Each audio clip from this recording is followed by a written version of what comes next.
প্রবাসী ভাই বোনদের কাছে বিনয়ের সাথে আবারও করজোড়ে অনুরোধ করতে চাই, এই মিথ্যা গুজবে আপনারা কান দিবেন না।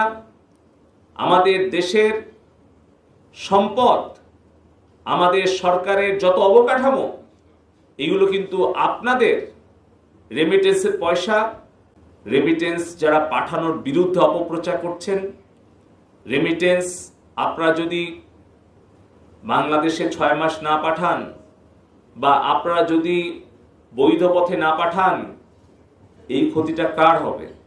এই ক্ষতিটা হবে আমাদের প্রবাসী ভাই বোনদের পরিবারের, আমাদের দেশের সামগ্রিক উন্নয়নের ক্ষতি হবে।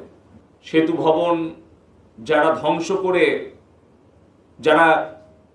যারা একটি বিকৃত মানসিকতায় আনন্দ করছেন, তাদের জন্য বলি যে এই যে হাজার হাজার কোটি টাকার সম্পদ ক্ষতি হলো, এই যে কোটি কোটি ছাত্রছাত্রীদের মনে হৃদয়ে ক্ষত তৈরি হলো, এই ক্ষতিটা কিন্তু সরকারের নয়, এটা কিন্তু জনগণের ক্ষতি।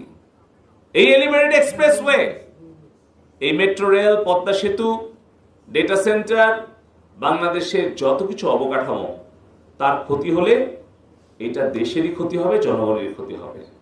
রেমিটেন্স যারা পাঠানোর বিরুদ্ধে অপপ্রচার করছেন, রেমিটেন্স আপনারা যদি বাংলাদেশে 6 মাস না পাঠান বা আপনারা যদি বৈধ পথে না পাঠান, এই ক্ষতিটা কার হবে? এই ক্ষতিটা হবে আমাদের প্রবাসী ভাই বোনদের পরিবারের, আমাদের দেশের সামগ্রিক উন্নয়নের ক্ষতি হবে। তাই এই অপপ্রচারগুলো আমাদের প্রতিরোধ করার জন্য সবাইকে ঐক্যবদ্ধ হয়ে কাজ করতে হবে। আমি লক্ষ্য করছি যে অনেকেই অপপ্রচার করছেন যে রেমিটেন্স যদি আমরা 6 মাস বাংলাদেশে না পাঠাই তাহলে সরকার পতন হয়ে যাবে।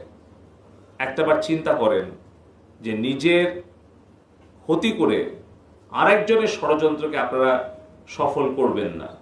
এর আগেও কিন্তু এই ধরনের অপপ্রচার হয়েছে, বহুবার হয়েছে, বারবার কিন্তু সত্যের জয় হয়েছে, মিথ্যার পরাজয় হয়েছে, কিন্তু তত দিনে যে ক্ষতিটা হয়ে গেছে সেটা কিন্তু আমাদের কাটিয়ে উঠতে অনেক সময় লেগেছে।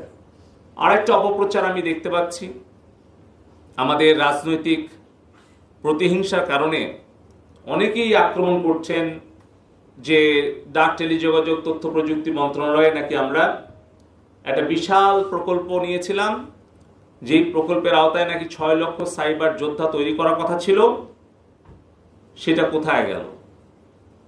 আমি বলতে চাই বিনয়ের সাথে, এই সংকটে, আমাদের দেশের জাতীয় এই সংকটে রাজনৈতিক প্রতিহিংসাটাকে পরিহার করে দেশের সামগ্রিক উন্নয়ন এবং শান্তি নিরাপত্তার জন্য আমরা যেন সকলে দায়িত্বশীল আচরণ করি।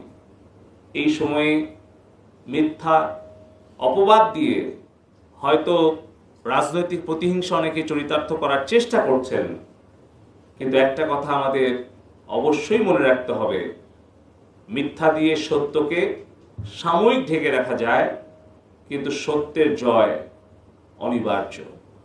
আজকে আমরা আমাদের মাননীয় আইসিটি উপদেষ্টা সজীব ওয়াজেদ জয় ভাইয়ের 53তম জন্মবার্ষিকীতে